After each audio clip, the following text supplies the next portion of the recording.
کہ حضرت نوح اور حضرت لوط علیہ السلام کی جو بیویاں تھیں وہ ایمان والیاں نہیں تھیں، انہوں نے خیانت کی تھی۔ تو اللہ پاک فرماتا ہے تو وہ دونوں اللہ کے مقابلے میں ان کے کچھ کام نہ آ سکے، یعنی جب بیویاں کافرہ ہیں تو انبیاء علیہ السلام ان کے کام نہیں آ سکے۔ ایمان اور عمل صالح یہ بنیادی شرط ہے اللہ کی بارگاہ میں سرخروئی کے لیے، بخشش اور مغفرت کے لیے۔ اور پھر اس کے بعد یہ فرمایا کہ دونوں کو کہہ دیا گیا کہ آگ میں داخل ہو جاؤ داخل ہونے والوں کے ساتھ۔ اب اس کے بعد اللہ سبحانہ و تعالیٰ مثال دیتا ہے کس کی؟ جو ایمان لائے، ان کو کیا مثال دیتا ہے؟ کس کی؟ فرعون کی بیوی کی، امرأہ کی۔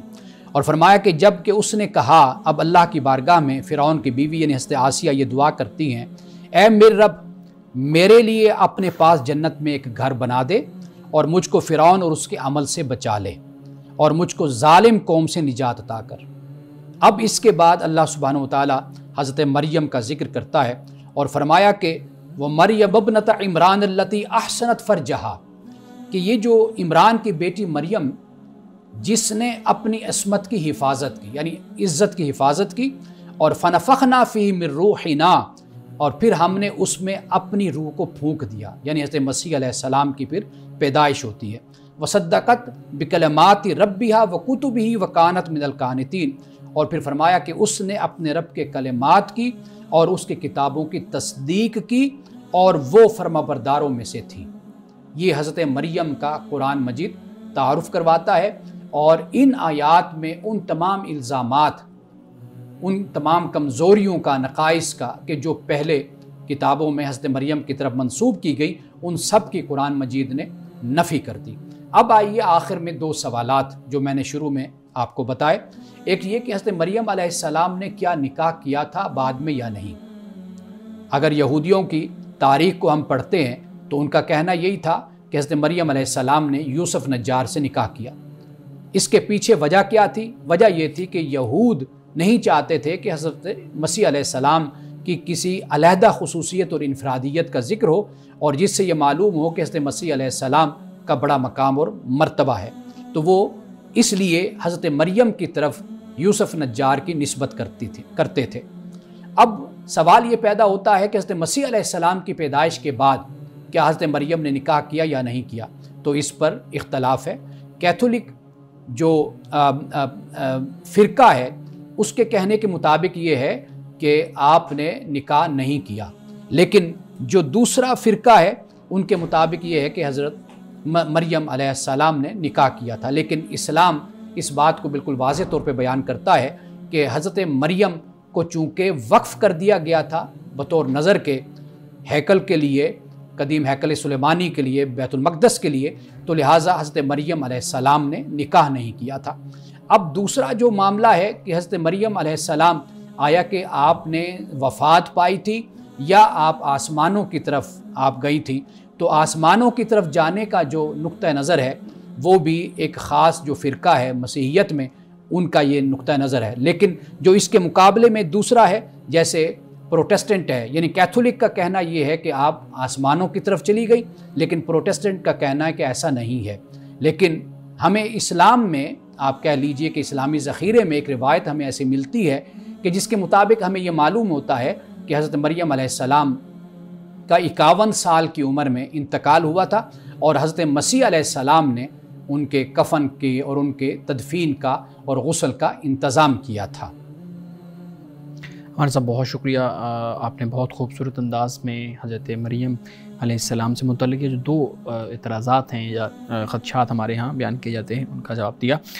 مختصراً میں ایک سوال آپ سے پوچھوں گا، ہمارے ہاں منت کا کانسیپٹ، جیسے ابھی بھی آپ نے بیان کیا کہ حضرت مریم کی والدہ نے یہ منت اللہ تعالیٰ سے مانی تھی، ہمارے ہاں منت کے حوالے سے ایک خاص نقطہ نظر ملتا ہے، اور پھر ایسی چیزوں کی منت مان لی جاتی ہے کہ جو مذہبی حوالے سے اور سماجی حوالے سے اپلیکیبل نہیں ہوتے، اس پہ عمل کرنا بہت مشکل ہوتا ہے۔ آج کے دور میں آپ بھی دیکھتے ہیں منت کے کانسیپٹ کو لے کے کیا خرافات ہیں، اس پہ بات کیجیے گا کہ آج بھی اسی طرح سے منت ماننا ٹھیک ہے، ہو سکتی ہے، نہیں ہو سکتی؟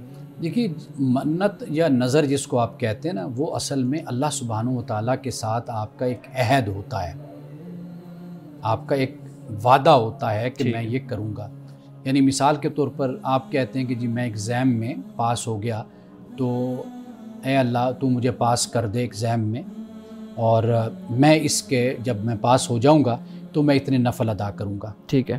وہ 10 نفل ہو سکتے ہیں، وہ 100، وہ 50، لیکن انسان کو اتنے ہی رکھنے چاہیے کہ جتنے انسان برداشت کر سکے اور انسان کی استطاعت ہو. اگر وہ اس کو ادا نہیں کرتا تو پھر وہ اس پر کفارہ ہوتا ہے. یعنی کہ ایک جائز عمل پر، جائز فعل پر جب انسان کوئی اللہ تعالیٰ سے عہد کرتا ہے، وعدہ کرتا ہے، تو اس کے لیے پھر انسان کو پھر وہ عمل کرنا ہوتا ہے جب وہ اس کا مقصد پورا ہو جاتا ہے.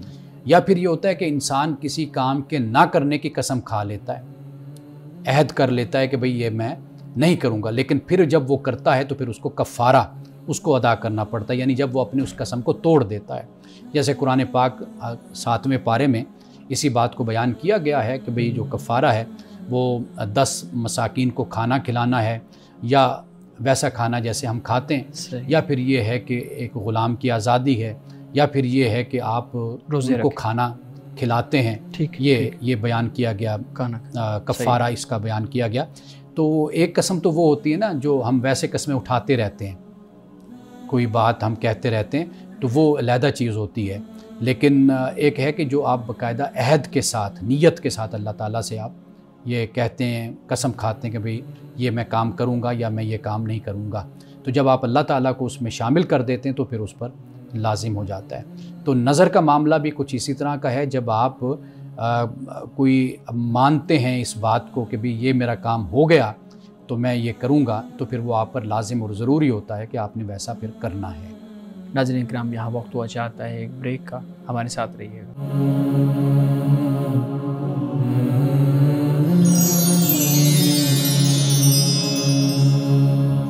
ویلکم بیک ناظرین. امان صاحب، حضرت مریم علیہ السلام کا ذکر ہو رہا تھا، اسی سے متعلق ایک اور سوال آپ کے سامنے رکھتا ہوں. خاص طور پہ ہمارے ہاں جو غیر مذہبی لوگ ہیں، جو اسلام پہ سوالات کرتے ہیں، قرآن کریم سے متعلق سوالات کرتے ہیں، ان کا ایک نقطہ نظر ہے. وہ کہتے ہیں جی حضرت عیسیٰ علیہ السلام کی پیدائش کا جو فلسفہ ہے اس پہ جب وہ بات کرتے ہیں، وہ کہتے ہیں کہ حضرت عیسیٰ علیہ السلام کی پیدائش بغیر باپ کے کیوں ہوئی، اور مذہبی نقطہ نظر کے اندر اس خاص چیز کو اہمیت کیوں دی جاتی ہے. دیکھیے، اللہ سبحانہ و تعالیٰ کا یہ ایک معجزہ ہے جو اللہ تعالیٰ نے اس کا اظہار فرمایا. اللہ سبحانہ و تعالیٰ ہماری عادات کا اور مشاہدات کا پابند نہیں ہے. ہماری مجبوری اور ہمارا مسئلہ یہ ہے کہ ہم ایک چیز کو دیکھتے رہتے ہیں، وہ ہماری عادت بن جاتی ہے. یعنی ہم اس طرح دیکھتے ہیں کہ انسان کی پیدائش اس طریقے سے ہوتی ہے، مرد اور عورت کے ملاپ سے. ہمارے ذہن میں وہی ایک طریقہ پیوست ہو جاتا ہے، یا ہم اسی طریقے سے ہی سمجھتے ہیں کہ انسان کی پیدائش ہوتی ہے. لیکن اللہ سبحانہ و تعالیٰ کبھی اپنے معجزے کا، اپنی قدرت کا اظہار فرماتا ہے، اور وہ اظہار اس لیے بھی کرتا ہے کہ آپ یہ دیکھیے کہ اللہ نے آخر اس کائنات کے کبھی ابتدا تو کی تھی نا. اب اس کائنات کا میٹیریل اور اس کا جو مواد ہے آخر وہ پہلے پیدا کیا گیا نا. قرآن پاک نے جس طرح بدی کا لفظ استعمال کیا، فاطر کا لفظ استعمال کیا، خالق کا لفظ استعمال کیا، باری کا لفظ استعمال کیا، قرآن پاک نے استعمال کیا. اب یہ تخلیق کے مختلف پہلوؤں کو یہ الفاظ بیان کرتے ہیں. یعنی گویا کہ اللہ تعالیٰ کی مختلف جو صفات ہیں تخلیق، کریشن کے حوالے سے ان کو بیان کرتے ہیں. یعنی اللہ، ہم تخلیق کریں گے تو چیز ہمارے پاس موجود ہوگی، چاہے خام مٹیریل میں ہو تو ہم اس سے وہ ایک نئی چیز تخلیق کر لیتے ہیں. لیکن وہ خام مٹیریل کہاں سے آیا؟ اللہ نے جب اس کائنات کو، انسان کو تخلیق کیا تو قرآن پاک نے کہا نا کہ بھئی جو آدم ہے یہ ایسے جیسے عیسیٰ، ان مثل عیسیٰ کمثل آدم خلقہ من تراب، کہ عیسیٰ کی مثال ایسے جیسے آدم کی مثال ہے. یعنی آدم بن ماں باپ کے پیدا ہوئے، عیسیٰ بن باپ کے پیدا ہوئے. تو اگر آدم بن ماں باپ کے، یا پہلا انسان اگر مٹیریل نہیں موجود پیدا ہو رہا ہے، تو حضرت اللہ تعالیٰ حضرت مسیح علیہ السلام کو بغیر باپ کے کیوں نہیں پیدا کر سکتا؟ تو گویا کہ اگر آپ اس کائنات کی تخلیق اور خلاقیت اور صناعیت میں آپ غور و فکر کریں گے تو آپ کو معلوم ہوگا کہ اس طرح کے معجزات اللہ تعالیٰ اپنی قوت اور قدرت دکھانے کے لیے ظاہر کرتا رہا ہے. اور ہم چونکہ عادی ہوتے ہیں محسوسات کے، اور عادت کے کہ ہم گھر سے نکلتے ہیں، ایک ہمارا ایک طرز زندگی، ہم اسی کے ہی قید میں رہ جاتے ہیں، لیکن اللہ سبحانہ و تعالیٰ تو اس کا پابند نہیں ہے نا۔ بالکل ٹھیک ہے، لیکن مولانا صاحب آپ نے جو بات بیان کی ہے حضرت آدم علیہ السلام اور حضرت عیسیٰ علیہ السلام کی مماثلت کو جب آپ نے بیان کیا، تو اب پھر اعتراض یہ ہوتا ہے کہ حضرت آدم علیہ السلام جب پیدا ہوئے تو اس وقت تو یہ پورا جو ایک سسٹمیٹک پروسیس ہے کہ مرد اور عورت کے ملاپ سے، ایگ اور سپرم کے ملاپ سے جو ہے نا وہ ایک زائگوٹ بنے گا، اور پھر ایک پروسیس پورا آئے گا، اور پھر ایک خاص ٹائم پیریڈ کے بعد بچے کی پیدائش ہوگی۔ چلیں اس وقت تو اللہ تعالیٰ نے اپنی قدرت سے حضرت آدم کو، حضرت حوا کو بنا دیا، لیکن جب سسٹم بنا دیا ہے، دنیا کے اندر کوئی اور اس طرح کا بچہ پیدا نہیں ہوا، تو پھر اتنے بچوں کے بعد حضرت عیسیٰ علیہ السلام کو جب پیدا کیا تو اس سارے سسٹم سے روگردانی آپ کہہ لیں یا کوئی اور لفظ استعمال کر لیں، مختلف کیوں کیا؟ یہ ایک اعتراض دوبارہ سے کیا جاتا ہے کہ اللہ نے زمین اور آسمان کے بدلنے میں ہر چیز کے اندر جب پورا سسٹم رکھا ہوا ہے، یہاں پہ سسٹم کو کیوں وائلیٹ کیا؟ دیکھیے بات پھر وہی ہے کہ وہ خدا ہے، وہ خالق ہے، وہ مالک ہے، اس نے اگر پہلے اس طرح کیا تو وہ اب بھی آئندہ ایسا کر سکتا ہے۔ اور قرآن پاک نے تو یہ بیان کیا ہے کہ بھئی ہم تو ہر وقت اس تخلیق کو جاری رکھے ہوئے ہیں، اور جو تخلیق کا سلسلہ جاری اور ساری ہے اس کائنات میں، اللہ کہتا ہے تمہیں اس کا علم نہیں ہے، تمہیں نہیں معلوم، تو کائنات میں تو یہ تخلیق کا معاملہ چل رہا ہے۔ تو ہم اللہ تعالیٰ نے جس طرح پہلے وہ ہمارے قانون کا پابند نہیں تھا اور ہمارے احساسات اور جذبات کا اور خواہشات کا پابند نہیں تھا، وہ اب بھی پابند نہیں ہے۔ اس نے پہلے اگر اس سسٹم کو بنایا تھا، اس کا اختیار ہے کہ وہ اپنے اس قانون کو وہ توڑ بھی سکتا ہے، اس کے مقابل کسی اور طریقے سے بھی تخلیق کر سکتا ہے۔ آخر ایک وقت آئے گا یہ سب کچھ بکھر بھی تو جائے گا نا، یہ کائنات جیسے قرآن پاک نے اس کو بیان کیا، آخری پارے میں اس کو بڑی تفصیل کے ساتھ ذکر کیا، تو آخر اس کائنات کو وہ لپیٹ بھی تو دے گا نا۔ وہ قوانین اور وہ قواعد اور وہ ضوابط پھر اس وقت کہاں جائیں گے؟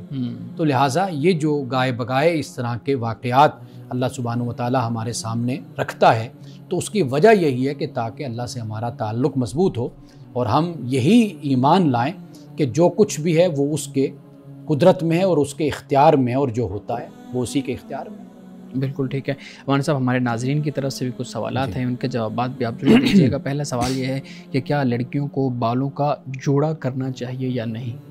دیکھیے اب یہ جو مسائل ہیں نا، ان میں ہمیشہ ایک دو باتیں پیش نظر رکھنی چاہیے، وہ ہوتی ہیں کہ حیا کے تقاضے ہیں، اخلاقیات کے تقاضے ہیں، ان کو پیش نظر رکھنا چاہیے۔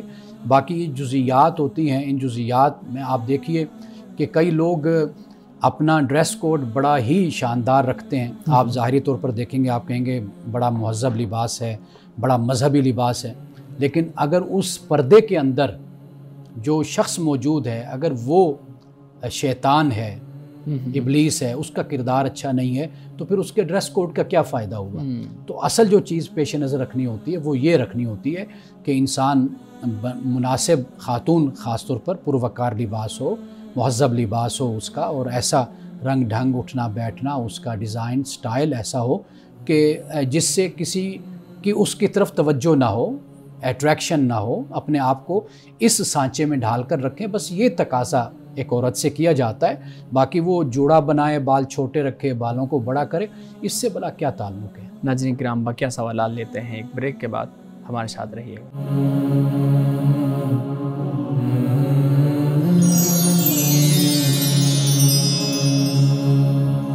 ویلکم بیک ناظرین۔ امان صاحب، ناظرین کے سوالات میں آپ کے سامنے رکھ رہا ہوں۔ اگلا سوال یہ ہے، لوہے کی چیز پہن کر نماز ادا کر سکتے ہیں یا نہیں، جیسے انگوٹھی یا چھلا وغیرہ؟ یہ لوہے کی چیز ہو یا کوئی بھی ہو، نماز ادا ہو جاتی ہے، لوہا حرام نہیں ہے۔ یعنی جیسے انسان کے جسم پر کوئی گندگی یا غلاظت لگی ہوتی ہے تو جسے ہم نجاست کہتے ہیں، نجاست حقیقی یا حکمی، تو ان صورتوں میں نماز نہیں ہوتی۔ باقی یہ جو کچھ بھی ہے تو اس میں کوئی ایسا حرج نہیں ہے کہ ان کو پہن کر، زیادہ سے زیادہ یہی کہا جا سکتا ہے کہ بھئی کوئی ناپسند وجہ ہو کہ جس کی بنیاد پر منع کیا جاتا ہے، لیکن ہم اس کو اس سطح تک نہیں کہہ سکتے کہ بھئی کہ اگر کوئی یہ پہنے تو اس کی نماز نہیں ہوتی۔ بالکل صحیح ہے مولانا صاحب۔ اگلا سوال یہ ہے، پوچھتے ہیں جی، غسل کیسے کرتے ہیں؟ غسل میں آمنت باللہ و ملائکۃ پڑھنا ضروری ہے یا نہیں؟ دیکھیے غسل میں کچھ بھی پڑھنا کوئی فرض نہیں ہے، کوئی لازم اور ضروری نہیں ہے، اور صرف اتنی سی بات ہے کہ انسان کا جو جسم ہے یعنی وہ اچھے طریقے سے انسان اپنے آپ پر پانی بہاتا ہے، اور وہ مقامات کے جہاں پر پانی نہیں پہنچتا وہاں تک پانی پہنچانے کا اہتمام کرتا ہے. ٹھیک. جیسے مثال کے طور پر انسان کے کان ہیں یا بغلیں ہیں، تو ایسے جو جسم کے مقام ہیں وہاں پر انسان پانی پہنچا دیتا ہے. لیکن اس کے لیے کوئی بھی ایسا نہیں ہے کہ جس کی بنیاد پر ہم یہ کہیں کہ یہ لازم ہے، یہ فرض ہے. اگرچہ فقہا نے اس کو اس طرح تقسیم اس کی بیان کی ہے کہ فرض ہیں، کچھ سنتیں ہیں، تو کچھ مستحبات کو انہوں نے شمار کیا، لیکن در حقیقت طریقہ کار یہی ہونا چاہیے کہ انسان کا جو جسم ہے وہ اچھے طریقے سے وہ گیلا ہو، اور انسان سے جو گندگی ہے یا غلاظت ہے وہ بھی دور ہو، اور اپنے تصور اور خیال میں انسان یہی خیال کر لے اچھی طریقے میں پاک اور صاف ہو گیا ہوں. جوان صاحب، ساتھ ہی یہ چیز بھی میں چاہوں گا آپ بیان کر دیں کہ غسل کا طریقہ کار کیا ہے، یعنی جو کیا کرنا چاہیے کیا نہیں کرنا چاہیے. دیکھیے میں نے اسی بات کو بیان کیا ہے. ایک تو انہوں نے پوچھا ہے نا کہ یہ پڑھنا یا نہیں پڑھنا، جو ضروری چیزیں ہیں وہ کیا ہیں. یعنی اب دیکھیے نا کہ پہلے زمانے میں یہ تھا کہ لوگوں کے پاس پانی کی کمی ہوتی تھی. طریقہ کار نہانے کا یہ ہوتا تھا بالٹی ہوئی تو بیچ میں کوئی ڈونگا ہے، گلاس ہے، وہ ڈال لیا تو اس سے اپنے اوپر پانی ڈال لیا تو یہ نہانے کا. اب شاور ہیں اس کے ذریعے سے لوگ نہاتے ہیں، اور بڑے طریقے ہیں کہ جس طریقے سے جیسے ٹب میں باتھ ٹب ہوتے ہیں اس میں نہاتے ہیں. تو اب در حقیقت جو انداز جو طریقے ہیں وہ بالکل مختلف ہو گئے ہیں. تو لہٰذا اصل جو کام ہے اس میں وہ یہی ہے کہ انسان اچھے طریقے سے اپنے آپ کو پاک اور صاف کرے. بالکل. اچھا، ایک اور چیز بھی ہے نا، ہمارے ہاں فقہی طور پہ بیان کیا جاتا ہے کہ 3 دفعہ غرارے کرنا ہے، 3 دفعہ ناک میں پانی ڈالنا ہے، پھر پورے جسم پہ. دیکھیے ان چیزوں کو صرف سنت کے طور پر بیان کیا گیا ہے کہ 3 دفعہ. اگر ایک شخص ایک ہی دفعہ غرارہ کرتا ہے، یعنی اپنے منہ میں پانی ڈالتا ہے ایک ہی دفعہ اور ایک ہی دفعہ اپنی ناک صاف کرتا ہے، تو وہ ایک ہی دفعہ بھی کافی ہو جاتی ہے. یعنی بہتر طریقے سے سنت ہم اختیار کرتے ہیں، تو سنت میں ہم یہ دیکھتے ہیں کہ رسول اللہ نے 3 دفعہ کیا. صحیح بالکل ٹھیک ہے. مولانا صاحب ایک سوال اور ہے. سوال یہ ہے کہ کہتی ہیں جی میری شادی کو 20 سال ہو گئے، میری اولاد نہیں ہے، میرے شوہر مجھے کمائی لا کر نہیں دیتے، جو پیسے ہوتے ہیں وہ اپنے گھر والوں کو دے دیتے ہیں، اور میرے ساتھ ان کا رویہ بھی ٹھیک نہیں ہے. میرے جو اخراجات ہیں، میرا جو خرچہ ہے، میری میڈیسن وغیرہ ہیں، وہ میرا دیور مجھے لے کے دیتا ہے. میرا شوہر جتنے بھی پیسے لاتا ہے وہ اپنے گھر والوں کو دے دیتا ہے، اور گھر والے ہی اس کا انتظام، میرا بھی انتظام چلاتے ہیں. تو کیا اس صورت میں مجھے کیا کرنا چاہیے؟ میرے حقوق اگر شوہر پورے نہیں کرتا تو مجھے کیا رویہ اختیار کرنا چاہیے؟ دیکھیے پہلے تو میں جو پہلے آپ نے سوال کیا تو اس کے ایک پہلو سے میں ناظرین کی توجہ دلوانا چاہتا ہوں کہ رسول اللہ صلی اللہ علیہ وسلم وضو فرماتے تھے یا غسل بہت کم پانی میں فرمایا کرتے تھے. بہت ہی، یعنی ہم جتنے پانی میں وضو کرتے ہیں رسول اللہ اتنے پانی میں غسل فرمایا کرتے تھے، بلکہ اس سے بھی کم پانی آپ کریں گے. وہ ایک خاص مقدار ہے جو احادیث میں بیان ہوتی ہے، تو وہ بہت تھوڑی مقدار ہے جس میں رسول اللہ وضو فرماتے تھے. تو اس لیے ہمیں پانی کے بارے میں بھی حساس ہونا چاہیے اور محتاط ہونا چاہیے کہ پانی زیادہ استعمال کرنا یہ بھی شریعت میں پسندیدہ نہیں ہے. اور دوسری بات جو سوال ہے میری بہن کا، اس حوالے سے میں یہ عرض کروں گا کہ جیسے انہوں نے شروع سے بیان کیا کہ اولاد نہیں ہے، 20 سال ہو گئے شادی کو، تو ممکن ہے کہ اس وجہ سے وہ ان چیزوں کو زیادہ محسوس کرتی ہوں، لوگوں کے رویوں کو. کئی دفعہ ایسے ہوتا ہے کہ لوگ معمول کے مطابق بات کرتے ہیں، خاوند بھی معمول کے مطابق زندگی گزار رہا ہوتا ہے، سسرال بھی اسی طریقے سے ہوتے ہیں، لیکن انسان کی حساسیت کسی وجہ سے بڑھ جاتی ہے خاتون کی کہ بچہ نہیں ہے، تو شاید اس وجہ سے کسی معاملے پر کسی جگہ پر اگر کسی نے ذرا اگنور کر دیا تو وہ محسوس کیا کہ بھئی یہ مجھے اس لیے اگنور کر رہے ہیں کہ بھئی ہمارے ہاں بچہ نہیں ہے، یا خاوند میری طرف اس لیے توجہ نہیں کر رہا کہ بھئی ہمارے بچہ نہیں ہے. تو یہ جو وجوہات ہوتی ہیں اس کی وجہ سے انسان کئی دفعہ حساس ہو جاتا ہے، سینسٹیو ہو جاتا ہے. ممکن ہے کہ یہ وجہ ہو. باقی دیکھیے کہ جب آپ جوائنٹ فیملی سسٹم میں رہتے ہیں نا، تو کئی دفعہ ایسے ہوتا ہے کہ بھائی جتنے بھی رہ رہے ہوتے ہیں وہ اخراج جو آمدن ہوتی ہے اس کا 1% چند فیصد آپ کہہ لیجئے وہ دے دیتے ہیں، اکٹھا کر لیتے ہیں. یعنی کہ اگر ایک کی تنخواہ ₹1,00,000 ہے تو وہ 40,000 30,000 گھر کے خرچے کے لیے دے دے گا، باقی سب اسی طرح ڈال دیتے ہیں. پھر ان میں ایک شخص کی ذمہ داری یہ ہوتی ہے کہ یہ سارے معاملات کو آپ نے لے کر چلنا ہے. اس کو بڑا بنا دیا جاتا ہے، اس کی جیب میں پیسہ بھی ہوتا ہے، حساب کتاب اس کے پاس ہوتا ہے. تو یہ جوائنٹ فیملی سسٹم میں عام طور پر یہ رویہ اختیار کیا جاتا ہے.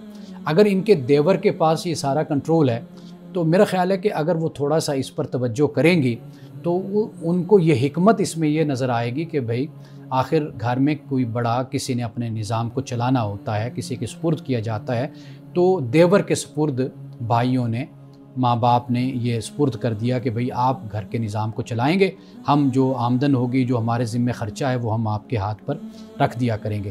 اب وہ بیگم کو بھی لے کر، اپنی بھابھی کو بھی لے کر ہاسپٹل وغیرہ لے کر جانا، وہ لے کر جاتے ہیں. تو اس طرح کی ذمہ داریاں کئی دفعہ گھر میں ایک فارغ آدمی کہہ لیجئے، یا ایسا آدمی کہ جس کی ڈیوٹی باہر جاب اس طرح کی ہوتی ہے کہ وہ گھر کو وقت زیادہ دے سکتا ہے، تو اس کے سپرد معاملات کر دیے جاتے ہیں.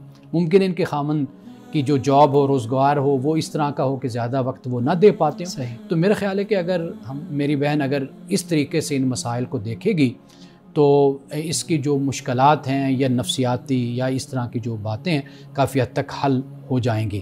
ہاں اگر پھر کوئی ایسا مسئلہ ان کو نظر آتا ہے جو واقعی جائز ہے اور حق ہے تو اس کے لیے پھر کئی راستے ہوتے ہیں. انسان اپنے خامن سے بھی بات کرتا ہے یا اپنے ماں باپ سے بھی بات کرتا ہے کہ آپ یہ جو مشکل ہے میرے واسطے، اس کو آپ کسی نہ کسی طریقے سے حل کروا دیں. بالکل صحیح ہے، بہت شکریہ صاحب. بلال صاحب آپ کے پاس بھی کچھ سوالات ہیں مانی صاحب کے سامنے. جی سر، یہ بتائیے گا کہ کسی نان مسلم کو بلڈ ڈونیٹ کرنا یا پھر کسی نان مسلم سے بلڈ لینا، کیا یہ کسی مسلمان کے لیے درست عمل ہے؟ دیکھیے خون مسلمان نہیں ہوتا نہ غیر مسلم ہوتا ہے، وہ انسان کا خون ہے، وہ مسلمان ہو یا وہ غیر مسلم. جی. تو اس سے خون لینا بھی جائز ہے اور اس کو خون دینا بھی جائز ہے. وہ غیر مسلم ہے، انسان ہے، اس کی جان بچانا آپ پہ، مجھ پہ، ہم سب پہ فرض ہے. اس میں نہیں بالکل جانا چاہیے کہ وہ مسلمان ہے یا وہ غیر مسلم ہے. اگر جنگ میں کوئی کافر کا بچہ بھی اگر مارا گیا تو رسول اللہ صلی اللہ علیہ وسلم نے اس پر بھی شدید غم و غصے کا آپ نے اظہار فرمایا. اور صحابہ نے جب کہا کہ بھئی وہ تو ایک کافر کا بچہ تھا تو آپ نے فرمایا کیا وہ انسان نہیں تھا؟ اس کا کیا قصور کہ اس کے ساتھ یہ جنگ ہوتی ہے جو مقابل میں آپ کے ساتھ ہوتا ہے، آپ پہ حملہ کرتا ہے، آپ اس پہ حملہ کرتے ہیں، لڑتے ہیں. یہ ایک علیحدہ چیز ہو جاتی ہے. جو پرامن شہری ہیں، ایک معمول کی زندگی گزر رہی ہے، تو وہاں پر صرف اور صرف اصول یہی ہے کہ وہ انسان ہے، اس کی جان کی قدر و قیمت ہے. ناظرین کرام، بقیہ سوالات لیتے ہیں ایک بریک کے بعد، ہمارے ساتھ رہیے.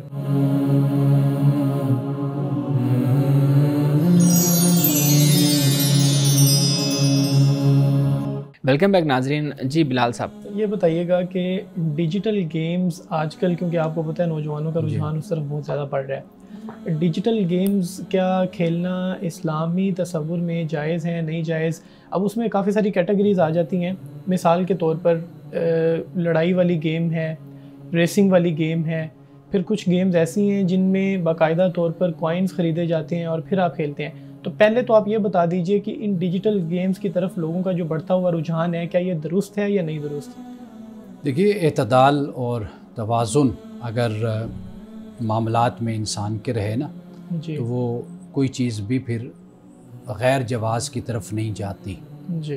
یعنی یہ جب حد سے بڑھ جاتی نا چیزیں تو پھر اس کے نقصانات سامنے آتے ہیں جسمانی طور پر اور روحانی طور پر. یعنی ایسا ان چیزوں میں انوالو ہو جانا کہ پھر نمازوں کا بھی ہوش نہ ہو اور پھر انسان کو کھانے پینے کا بھی ہوش نہ ہو، پھر اپنی تعلیم بھی انسان کی متاثر ہو، باقی ذمہ داریاں بھی متاثر ہونا شروع ہو جائیں، تو یہ طریقہ کار بالکل غلط ہے. باقی اس کو کسی نے بھی ناجائز نہیں کہا، یہ جائز ہے. الا یہ کہ جیسے کوئی جوا بازی شروع ہو جاتی ہے، اس کے اندر کوئی ایسے غیر اخلاقی معاملات اور کام شروع ہو جاتے ہیں، تو اس بنیاد پر ہم کہہ سکتے ہیں کہ بھئی پھر یہ ناجائز ہے. اور ناجائز بھی وہی حصہ ہوگا کہ جس میں ایسا کچھ آئے گا. اگر نہیں ہے تو پھر وہ جائز ہے، اس کے کھیلنے میں کوئی حرج نہیں ہے. لیکن آپ ضرور کھیلیں، بچے کھیلتے ہیں، نوجوان کھیلتے ہیں، لیکن نماز کا، ان چیزوں کا ضرور خیال کریں جو آپ کی ذمہ داریاں ہیں تعلیمی حوالے سے، وہ متاثر نہ ہونے پائیں. سر، جو نوجوان کھیلتے ہیں، جو اس میں فلی انوالو ہیں، خاص طور پہ جو لڑائی جھگڑوں والی گیم ہے، ان میں دیکھا گیا کہ خودکشیاں بھی ہو رہی ہیں، بچے سوسائڈ کر لیتے ہیں بعض اوقات. تو والدین کیا رویہ اختیار کریں کہ وہ بچوں کو ان سے دور رکھیں؟ یعنی ایک تو آپ نے مشورہ دے دیا کہ اعتدال ہو، کھیلیں بھی تو ٹھیک ہے، کوئی مسئلہ نہیں ہے، شریعت اس کو ناجائز نہیں کہتی، لیکن پھر وہ فلی انوالو ہو جاتے ہیں جس سے دیکھا گیا سوسائڈ ہوتی ہیں، پھر یہ ان معاملات کا تو کوئی خیال ہی نہیں رکھتا کہ نماز کوئی پڑھ رہا ہے یا نہیں پڑھ رہا، کھانا کھانا ہے نہیں کھانا. تو والدین کیا رویہ اختیار کریں کہ بچوں کی تربیت ایسی ہو کہ وہ ان چیزوں سے دور رہیں؟ دیکھیے پہلی بات تو یہ ہے کہ یہ جو کچھ بھی استعمال کی چیزیں ہیں نا جدید، جی ان سے روکنے کی تو کوئی بھی جواز کی صورت نہیں ہے. جی. لیکن آپ بچوں کو ذہن کیسا دے رہے ہیں، سب سے بڑا سوال یہ ہوتا ہے. چونکہ ہم بچوں کی تربیت صحیح رخ پر نہیں کر پاتے نا، تو پھر ہم ان چیزوں سے منع کرتے ہیں، بچوں کو روکتے ہیں. لیکن اگر بچوں کو ہم مثبت ذہن دیں، تعمیری ذہن دیں، تو اسی سے ہی بہت کچھ کام وہ کر سکتے ہیں. بالکل. اور والدین کی جو ذمہ داری ہوتی ہے نا، وہ یہ ہوتی ہے کہ وہ ایک تو نگرانی گائے بگائے طریقے سے اس پر رکھیں. دوسری بات یہ ہے کہ بچوں کو ان کا رسیہ اور ان کا عادی نہ ہونے دیں. جی. ایڈکٹڈ جس کو کہتے ہیں نا، وہ نہ ہونے دیں. جب یہ صورت بنتی ہے نا کہ جیسے بچے سارا دن بیٹھے ہوئے ہیں، ماں باپ کو پتہ ہے، لیکن بچوں کو اٹھاتے نہیں ہیں، بچوں کو دوسری طرف متوجہ نہیں کرتے، گیمز کی طرف نہیں لاتے، دوسری گیمز جو جسمانی ہوتی ہیں اس طرف نہیں لاتے، یا اسٹڈی کی طرف نہیں لاتے کہ جیسے اچھی کتابیں آپ ان کا مطالعہ کریں. تو جب ایسے ماں باپ جو اپنے بچوں سے غافل ہوتے ہیں، ان کے بچے پھر انتہائی قدم بھی اٹھاتے ہیں. جیسے راتوں کو بیٹھے ہوئے بچے راتوں ساری رات بیٹھے ہوئے یہ کچھ کر رہے ہوتے ہیں. تو یہ جو صورتحال ہوتی ہے، پھر اس کے یہ نتائج ہوتے ہیں جن کی طرف آپ نے اشارہ کیا. اس لیے میں نے پہلے اس کا جواب یہی دیا کہ اعتدال اور توازن. اب یہ صرف بچوں کے لیے نہیں، والدین کے لیے بھی ہے. وہ بھی اس چیز کو دیکھیں، واچ کریں، پھر اس کے مطابق اپنے بچوں کو لے کر چلتے رہیں. جی بہت شکریہ. سر یہ بتائیے گا کہ اگر کوئی ادارہ ہے یا کوئی بینک ہے جو سود کا کاروبار کر رہے ہیں انٹرسٹ بیس، اب کیا اس بینک کو یا اس ادارے کو کوئی شخص اپنی بلڈنگ کرائے کے طور پہ دے سکتا ہے؟ اب اس کے بارے میں جو اکثر ہمارے ہاں رائے پائی جاتی ہے جی وہ یہی ہے کہ بھائی نہیں دے سکتا. لیکن صاحب ہدایہ نے اس بات کو نقل کیا ہے کہ اس کی جو جگہ ہے، اس کی جو بلڈنگ ہے، وہ اس کی ملکیت ہے. جی تو بالکل. وہ کوئی خود تو کاروبار نہیں کر رہا، کوئی ایسا کام نہیں کر رہا. اگر کوئی ایسا کرتا بھی ہے تو وہ کرتا رہے. تو اس کے لیے اس کی جو آمدن ہے، انکم ہے، وہ جائز ہے، وہ اس کو دے سکتا ہے. ایک نقطہ نظر تو یہ بھی ہمارے ہاں ہے. لیکن میں نے یہ دیکھا مطالعہ سے جو بات گزری ہے، اکثر طور پر اسی بات ہی کو کہتے ہیں کہ بھئی نہ دیا جائے. جی وہ کاروبار کہ جو سود پر کلی طور پر مبنی ہے. اگر کہیں پر کوئی جزئی طور پر جیسے ہوتا ہے، لیکن باقی جو کام ہے اکثر طور پر وہ ایسا ہے کہ جو حلال ہے، جائز ہے، وہ بزنس ہے، تجارت ہے.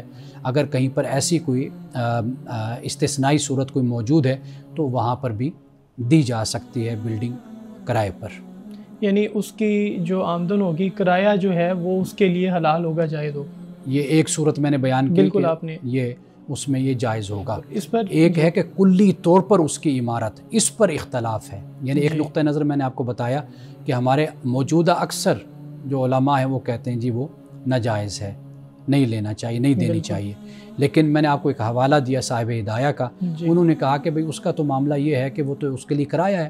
بالکل. تو اس کی بلڈنگ ہے تو اس کے لیے وہ کرایہ جائز ہے، وہ لے سکتا ہے، یعنی کرائے پہ دے سکتا ہے. لیکن میں ایک تیسری صورت یہ آپ کے سامنے رکھ رہا ہوں کہ ایک ہے کہ کلی طور پر سارا کاروبار سب کچھ ہی حرام ہے، ناجائز ہے. ایک ہے کہ کسی ایک پہلو سے تو وہ ہم اس کو کہتے ہیں ناجائز ہے یا سود ہے، لیکن 99% آپ کہہ لیجئے، 98%، 95 وہ اس کی جائز صورتیں ہی بنتی ہیں، تجارت کاروبار کرتے ہیں. تو اس کو بھی اس بنیاد پر دی جا سکتی ہے کہ چونکہ اس کا کلی کاروبار تو اس پر مبنی نہیں ہے. بالکل. سر اس پر قیاس کرتے ہوئے ہم یہ بھی کہہ سکتے ہیں کہ پھر جو ایسے ادارے میں نوکری کر رہا ہے اس کی تنخواہ بھی اس کے لیے جائز ہے، اسی طرح جس طرح آپ نے یہ والی صورت بیان کی ہے. دیکھیے اس کے لیے جو اصل صورت ہوتی ہے نا، دیکھیے مسلمان جو ہے نا وہ اندر سے بے چین، اس کے اندر ایک اضطراب سا رہتا ہے. بالکل. وہ کھٹکتی رہتی ہے بات. تو وہ اس وقت تک وہ کام کرے جب تک وہ یہ دیکھتا ہے کہ میرا کوئی اور روزگار، کوئی آلٹرنیٹ نہیں ہے. جب اس کو کوئی نظر آئے کہ میرے پاس کوئی اور بہتر آلٹرنیٹ ہے تو بے شک پھر اس پر وہ شفٹ ہو جائے.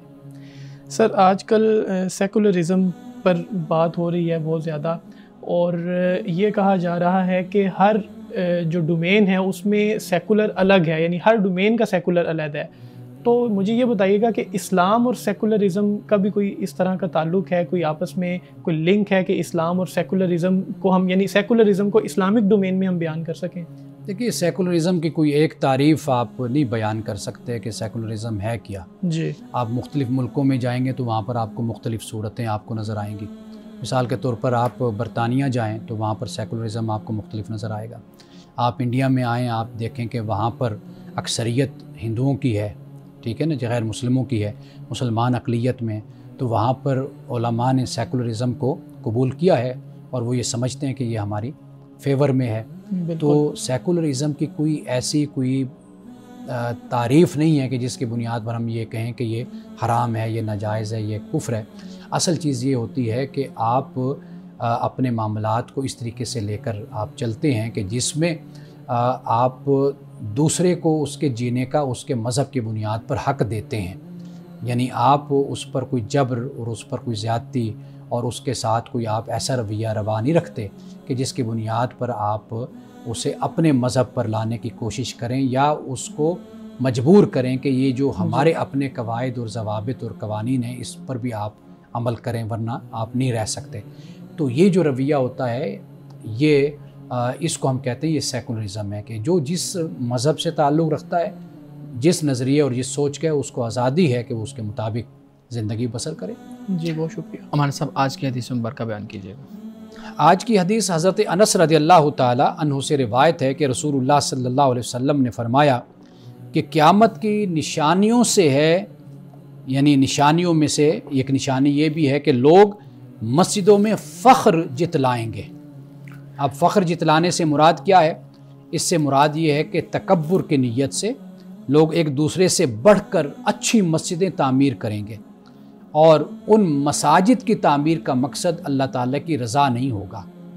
مقصد یہ ہوگا کہ ہم دوسرے فرقے کا مقابلہ کریں یا جو ہمارے مخالف ہیں ان کو ہم دکھائیں کہ ہم اتنی اچھی اعلیٰ مسجدیں تعمیر کرتے ہیں، یا مساجد کو اپنی ذات، اپنے گروہ اور اپنی جماعت کے لیے بطور فخر لوگوں کو دکھانے کے لیے تعمیر کیا جائے. تو رسول اللہ نے فرمایا یہ قیامت کی نشانیوں میں سے نشانی ہے. مسجد تعمیر کی جاتی ہے اللہ تعالیٰ کی خوشنودی کے لیے، اللہ کی رضا کے لیے. یہ بنیادی مقصد ہے کہ جو مسلمان کے پیش نظر رہنا چاہیے. ناظرین کرام، صحابہ کرام رضوان اللہ تعالیٰ علیہ مجمعین اور بعد کے زمانوں میں مسجدیں کچی تھیں لیکن نمازی پکے تھے. آج مسجدیں پکی ہیں لیکن نمازی اس طریقے سے پختہ نہیں ہیں کہ وہ جب مسجدیں اچھی بناتے ہیں تو اخلاص و نیت کے ساتھ مسجد میں آ کر حاضری بھی دیں اور 5 وقت کی نماز بھی ادا کریں. ناظرین اکرام، اس دعا کے ساتھ اپنے پروگرام کا اختتام کریں گے. اللہ رب العزت حسن کلام اور تاثیر کلام عطا فرمائے، ہماری زبان کے گروں کو کھول دے اور سننے والوں تک خیر کا پیغام پہنچے. اجازت دیجیے، خدا حافظ.